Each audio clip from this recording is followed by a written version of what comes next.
Hello, friends. Fidel Fernandez for Doc Cholo's Vlog, and I welcome you to this episode for Kali exercise. And you recall we have gone through 7 lessons dealing with basic moves of Kali. This time we are going to lesson 8. We shall be starting to introduce to you how the basic moves are done using two weapons. Okay, we start with using the stick. You recall we started with a single weapon stick, then we moved to the use of bolo. And this time, let me show you Kali moves. Of course, we talk about Kali and Arnis. So we'll be using the stick to represent the stick as well as the bolo. So there will be differences. And you recall that Kali and Arnis are two different methods. One uses the bolo, sharp instrument, and the other one, the Arnis, the man uses the stick. And we will show you how to do the basic moves with this. Hold on. The kurus moves. Okay, then we go on with the inverted 8 or the walu-walu or the figurang walu. Okay,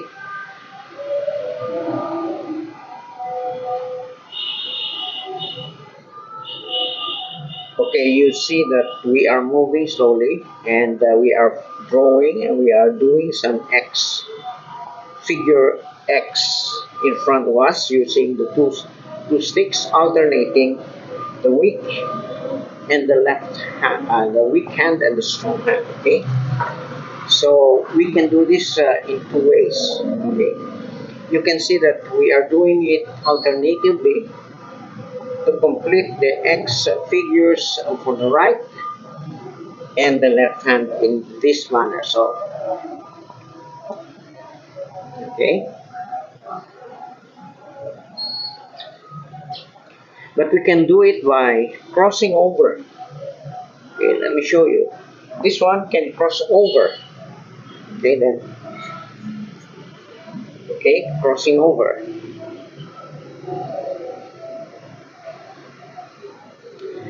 Cross over from the right. Okay, we can do it from the left, like this. The left crossing over.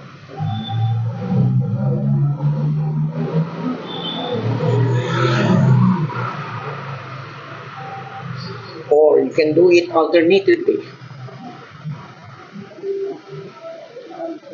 And I want you to see that the wrist is steady.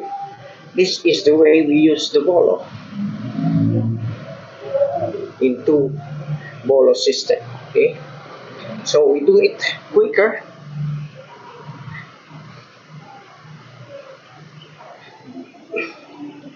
This way, and we can cross over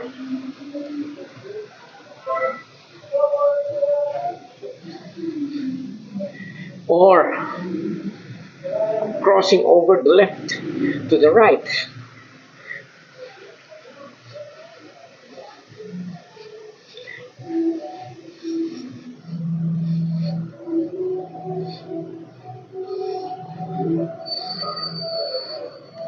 That's how we do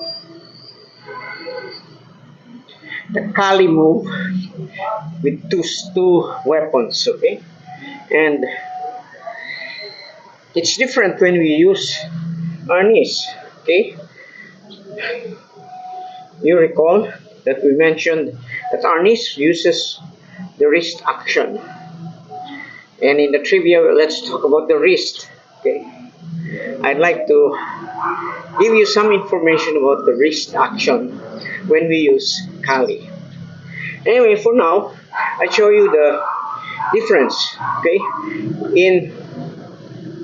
in Arnis de Mano, where we use a stick, it's actually like this. Okay, we talked about this before. It's like this. Okay,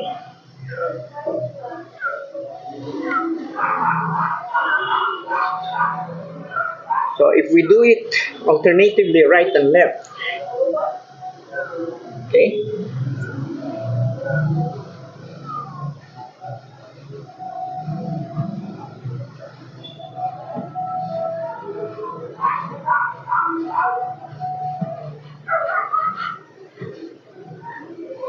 This is mostly done by wrist action, and there is a whip component, the action of a whip. And I don't know if you can hear how the strength has a sound, oozing sound. In the same manner, we can cross over.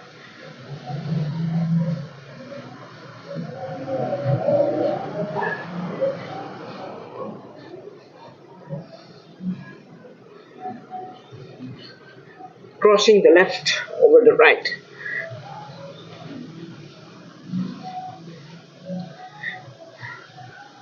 Okay? And you can do alternatively this way.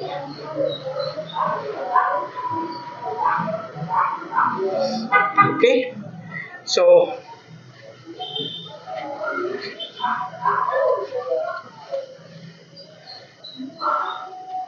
that's about how we do the X pattern. I show you how would it be when we use the bolo.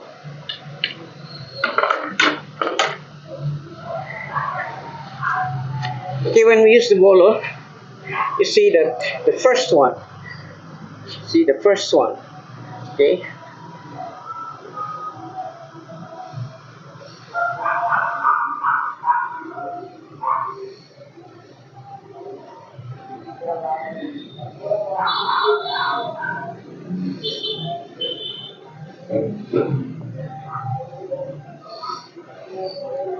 alternatively, we do the X pattern, the kurus, alternating the right and the left. It's slicing pattern. Okay, we can cross it over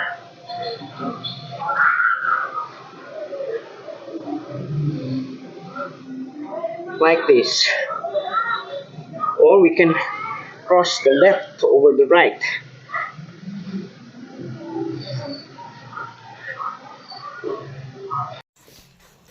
So welcome back to Kali exercise, and let's take up some trivia. Okay, so I have never come across a tutorial on YouTube or elsewhere where they talk about the wrist. Okay, the wrist. And I think it's important for us to know something about the wrist, because in every sport there is always a risk of injury, and that doesn't exempt Kali or our knees. We have taken up very much in detail how we strike with our knees, which is of course very much wrist action in our knees. Okay, we have made the difference that in Kali is different from our knees just because of how we utilize our wrist. In Kali we said that we have the wrist steady, it doesn't change. Okay, and the only change is that when we change into the opposite direction, because in Kali we use a blade and we need to have the direction of the edge, the sharp edge of the blade. In our knees, stick, to be able to maximize the strength and the efficiency of the strike. Okay, we disregard about which angle hits, okay, because of its cylindrical nature.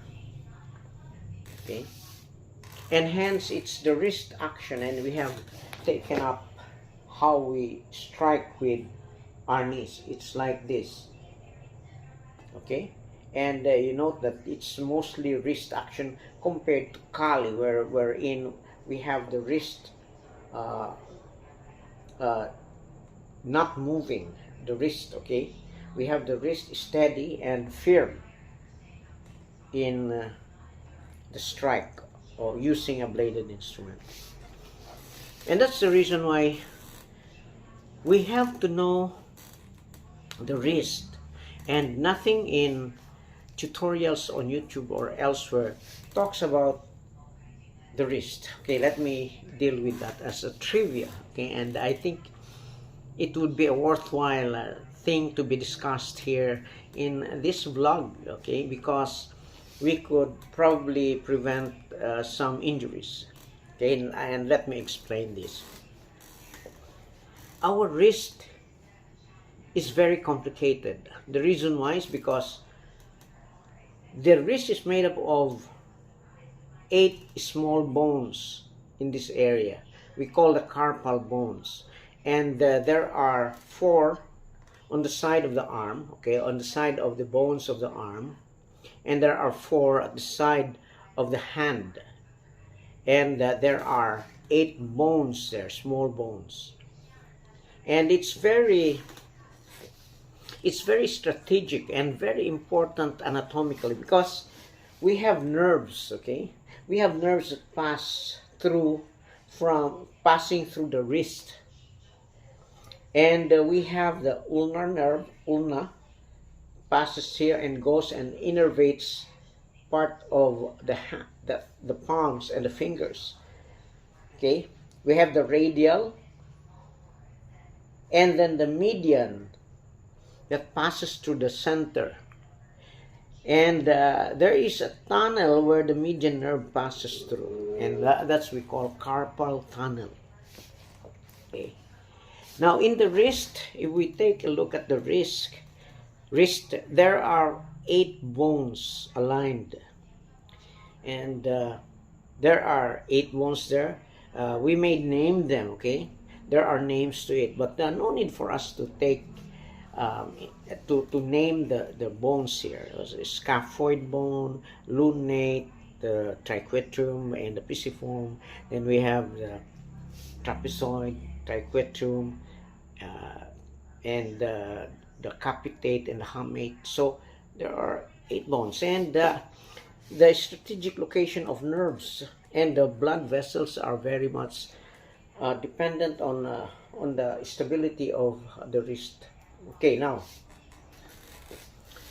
there are injuries related to sport, okay, and let me explain it.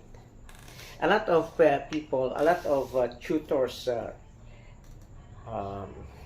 urge their students to exercise with this. That's okay.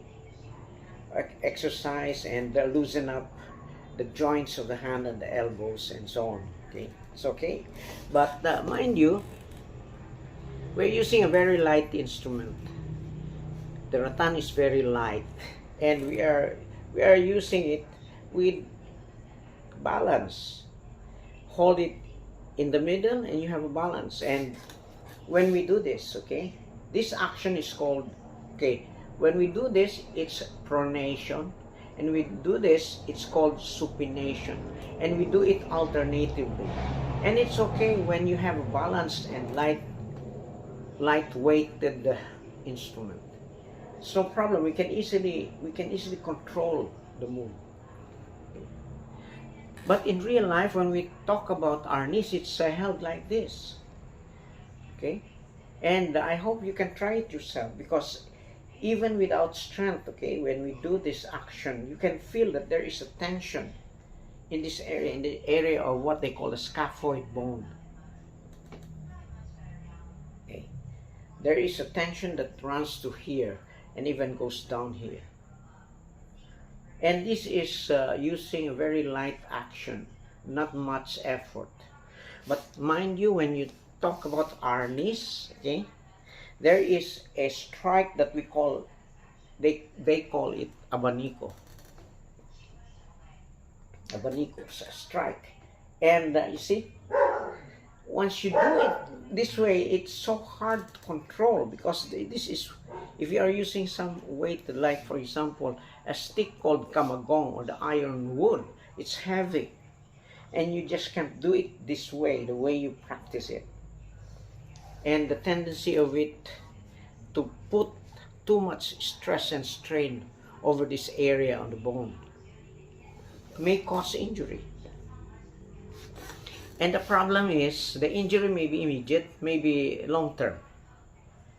For example, the carpal tunnel syndrome. The carpal tunnel may be compressed by changes in the position of the bones here.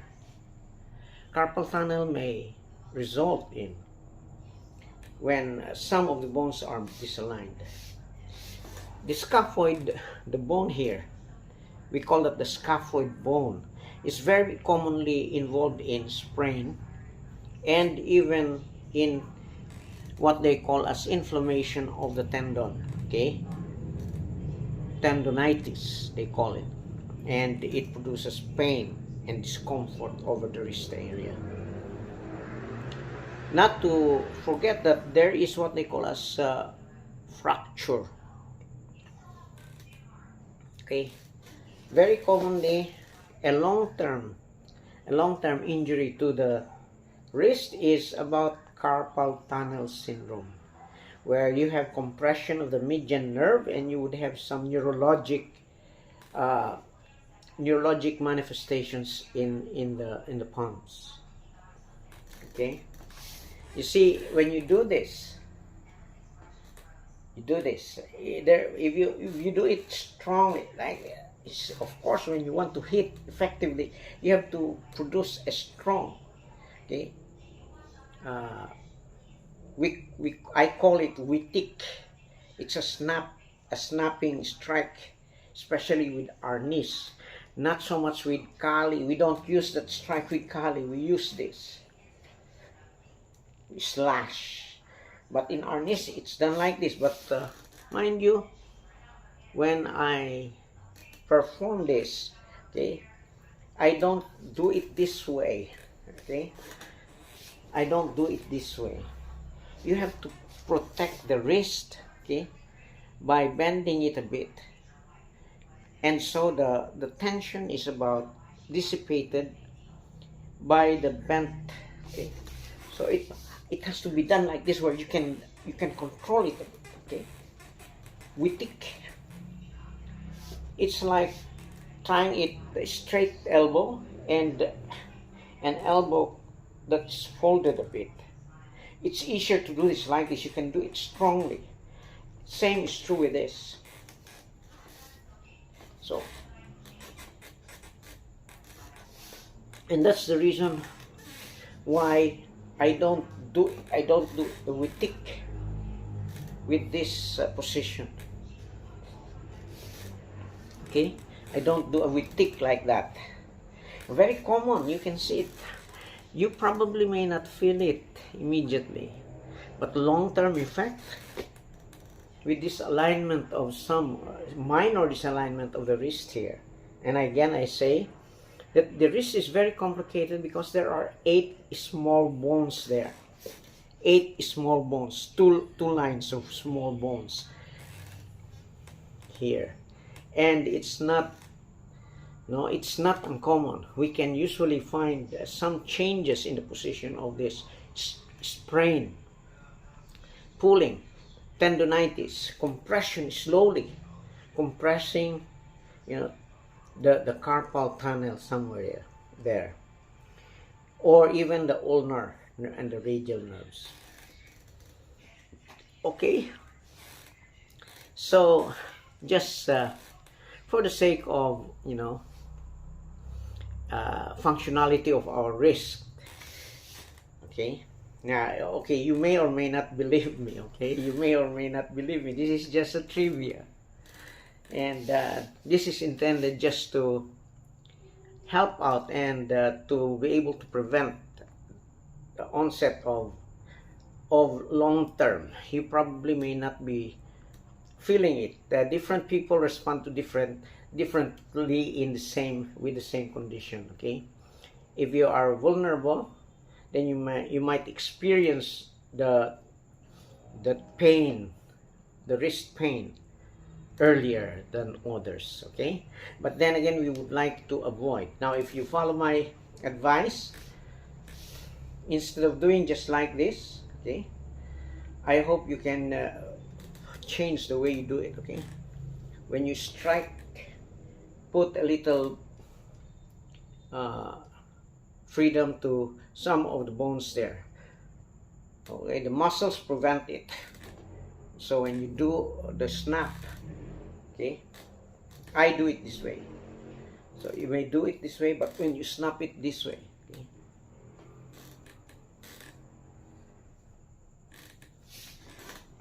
Okay, so much for the trivia. I hope you had some practical points of view from me, okay, and the trivia, and the hope, okay. And by the way, if you don't know, I'm a doctor, okay. I'm a doctor, partially retired, and so I would like to make things useful for everyone.